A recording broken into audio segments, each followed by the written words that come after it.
ایک حزب اللہ کا ایک حزب الشیطان کا. تو حزب الشیطان کے گروہ کو آج سبق سکھانے کے لیے اللہ کی طرف سے انتخاب کیا گیا ہے ایران کا.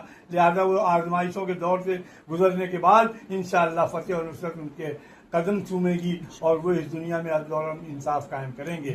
اور ضرورت تو اس بات کی ہے کہ حرمین شریفین کے خدام بنے بیٹھے ہوئے وہ لوگ، وہ عیاش لوگ جنہوں نے حرمین شریفین کی کمائی سے شراب پینی شروع کر دی ہے، لہذا ان کو بے دخل کر کے ایک ایسی طاقت بننی چاہیے جس کا کنٹرول عالم اسلام کے ہاتھوں میں ہو، کسی ایک حکمراں یا بادشاہ کے ہاتھ میں نہ ہو. اور میں یہ امید کرتا ہوں کہ عنقریب، کیونکہ اب قیامت سے پہلے دنیا میں عدل امن اور انصاف قائم ہوگا، لیکن آزمائش کی بھٹی سے گزرنا ہوگا.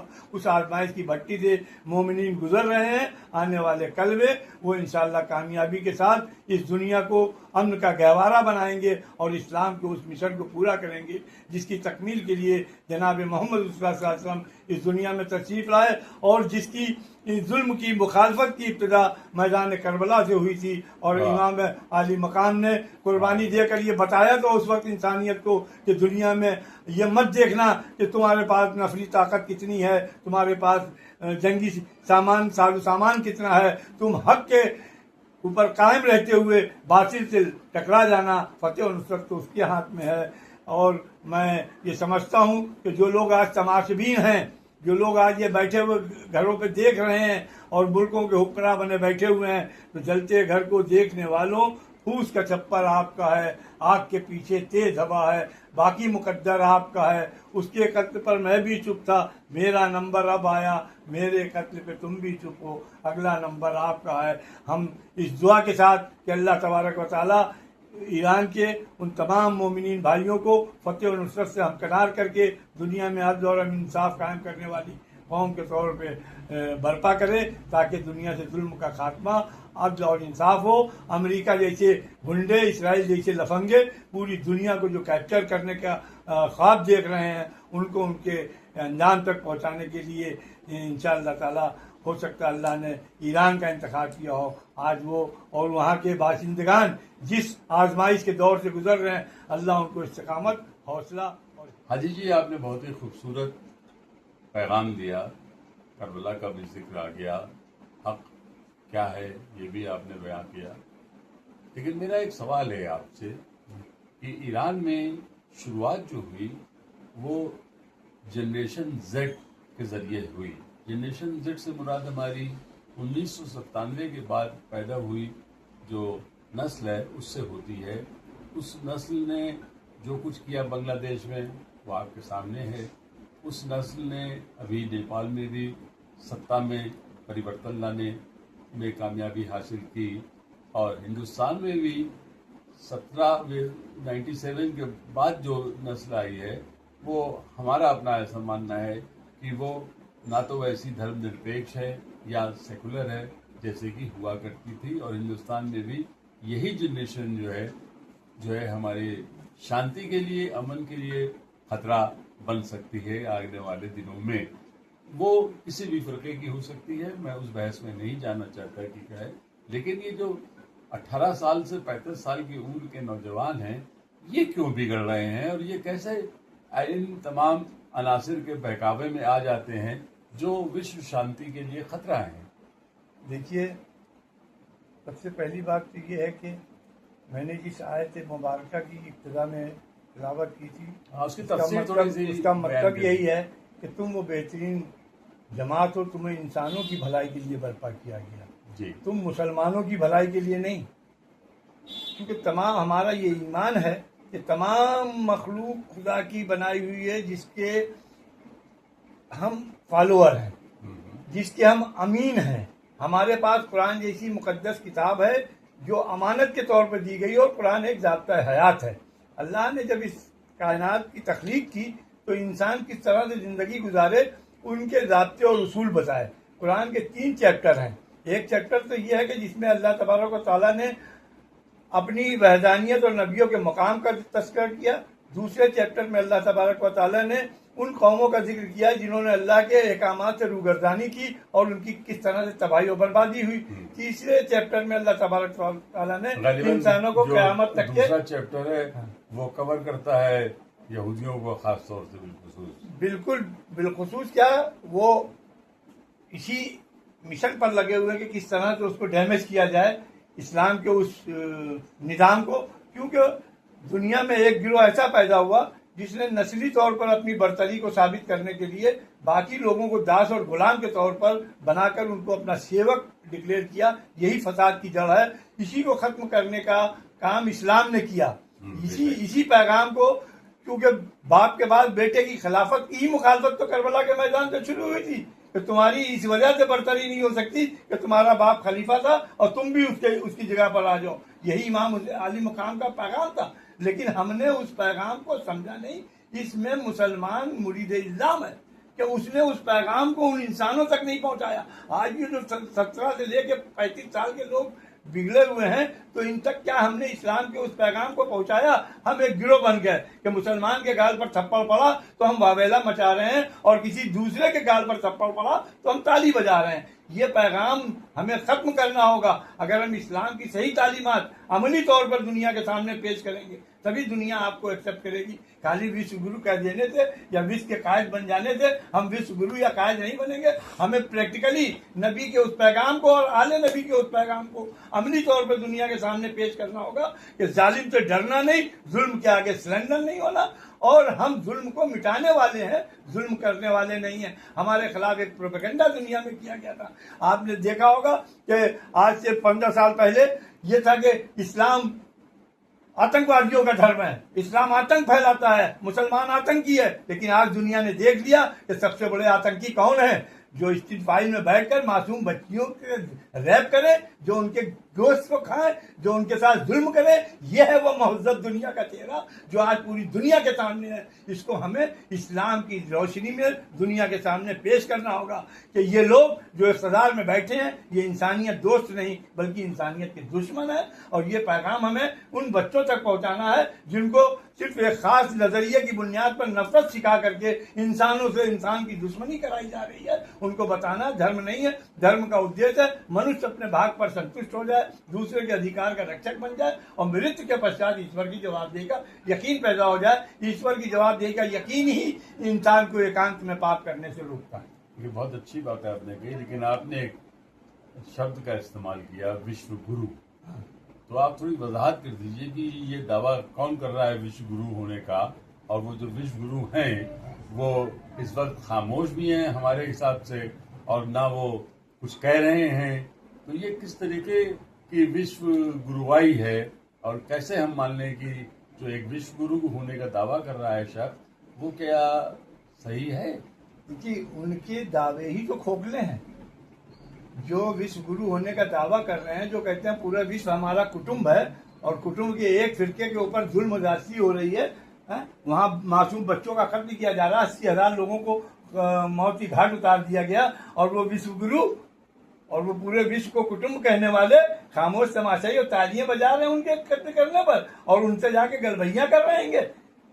یہ کیسے وشو گرو ہو سکتے ہیں؟ گلبھیا تو وشو گرو کے ساتھ ساتھ کچھ گروائن ہیں، ان سے بھی کری ہیں. ہم نے دیکھا ایک آج سمٹ میں، اور اس میں خاص کر ایک ملک ہے اٹلی، وہاں کی جو ودیش منتری اور پردھان منتری آئی تھی تو ان سے بھی گلبھیا کی گئی. تو کیا یہ اچت ہے اس اب طریقے؟ یہ تو ہم آپ تو سمجھ رہے ہیں انوچت ہے.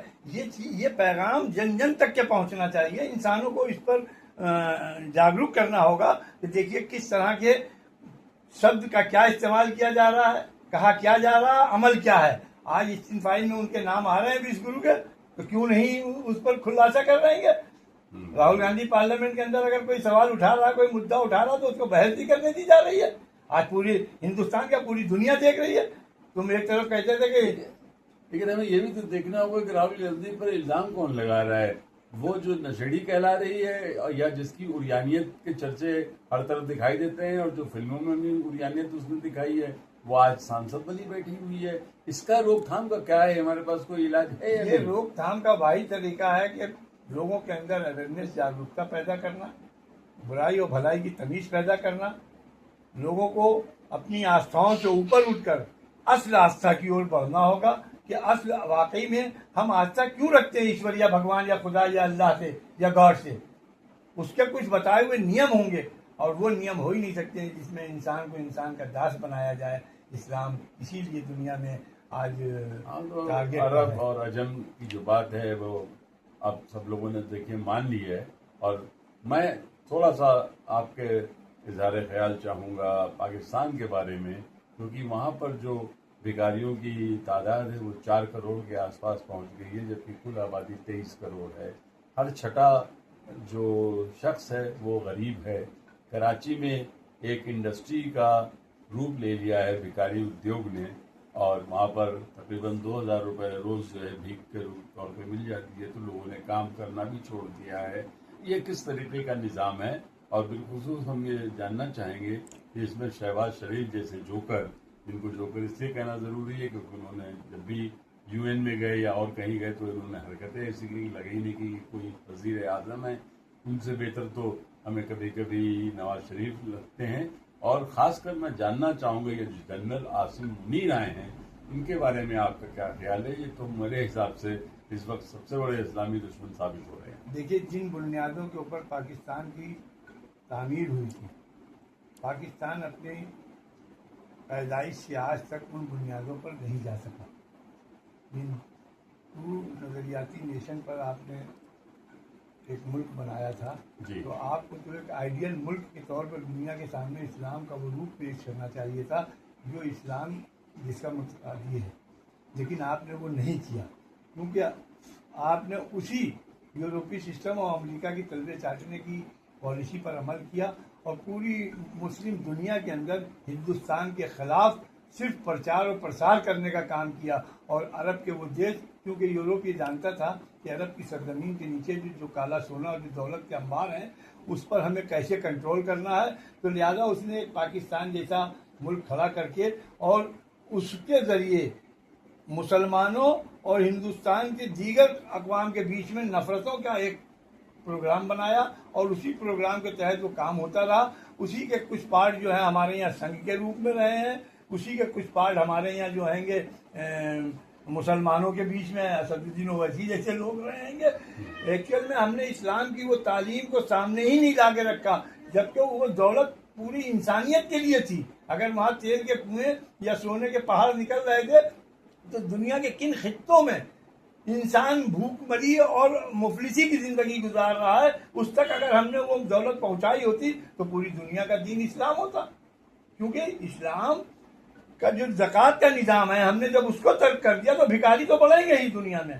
زکوٰۃ کا اجتماعی نظم ہونا چاہیے.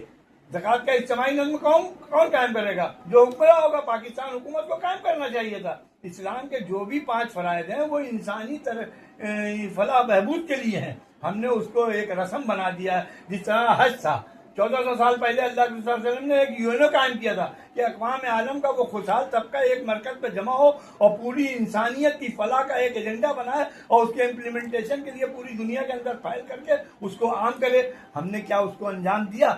ہم نے حج کو ایک اسٹیٹس سمبل بنا دیا کہ ہم حج کرنے جا رہے ہیں، اور وہاں بیٹھے ہوئے خدام حرمین شریفین نے اس کو آمدنی کا ایک ذریعہ بنا کر عالیشان محل بنوائے، الف لیلوی محل بنوائے، جہاں سونے کی ٹوٹی اور چاندی کی سیٹ پر وہ غلازت ڈالتے ہیں اور بیٹھ کے اپنے محلوں کے اندر عیش و عشرت اور عیاشی کی زندگی گزارتے ہیں. یہی سبب ہے کہ دنیا کے سامنے اسلام کی صحیح تصویر نہ پہنچنے کی وجہ سے آج پوری دنیا میں ہم ذلیل و رسوا ہو رہے ہیں.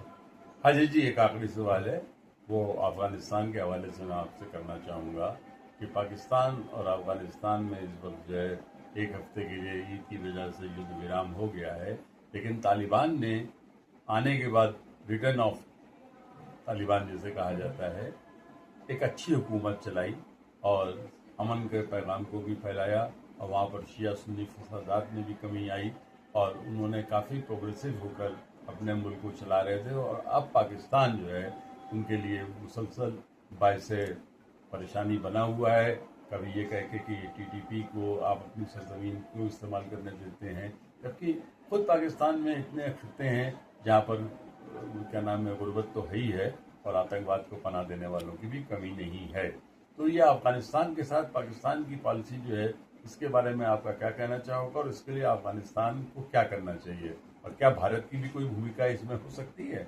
دیکھیے، افغانستان جن بنیادوں کو لے کر رشیا سے لڑا، پھر امریکہ سے لڑا، اور جن بنیادوں پر انہوں نے اپنے کو تعمیر کیا، وہ بنیادیں امریکہ کو پسند نہیں ہیں، اور پاکستان کے موجودہ حکمراں جو ہیں وہ امریکہ کے تلوے چاٹ رہے ہیں. لہٰذا جو اشارے ادھر سے ہو رہے ہیں اس کے مطابق اس مشن پہ بریک لگانے کا کام پاکستان کر رہا ہے. تو پاکستان اپنی نہیں بلکہ امریکہ کی پالیسیوں پہ عمل کر رہا ہے موجودہ پاکستان. اسی لیے پاکستان افغانستان سے الجھ گیا. پاکستان اگر ایک اچھا پڑوسی ہندوستان سے بن کر رہے تو پاکستان بھی ترقی کرے، ہندوستان بھی ترقی کرے، لیکن کیوں کہ ان کو اپنے مفادات، اپنے ذاتی مفاد وہاں پہ پورے کیے جا رہے ہیں، جس کے نتیجے میں آپ دیکھ رہے ہیں کہ دہشت گردی انہوں نے ہندوستان میں پیدا کرنے کی کوشش کی، لیکن اس کا شکار وہ خود ہو گئے، اور آج ان کے ہاتھ میں کٹورا ہے.